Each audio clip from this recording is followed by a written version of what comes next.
শুভ দুপুর বন্ধুরা। আজকে আমাদের টক ডাল হয়েছে, দেখুন। এদিকে টক ডাল, এদিকে হচ্ছে ডাঁটার তরকারি, এদিকে মাছ আছে, আলু ভাজা আছে। এই দেখুন আলু ভাজা।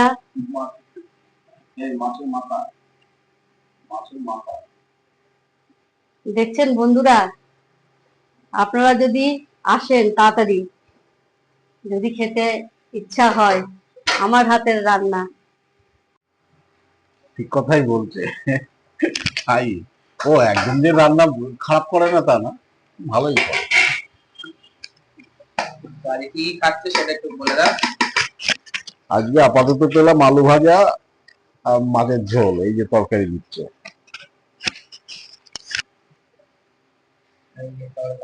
তরকারি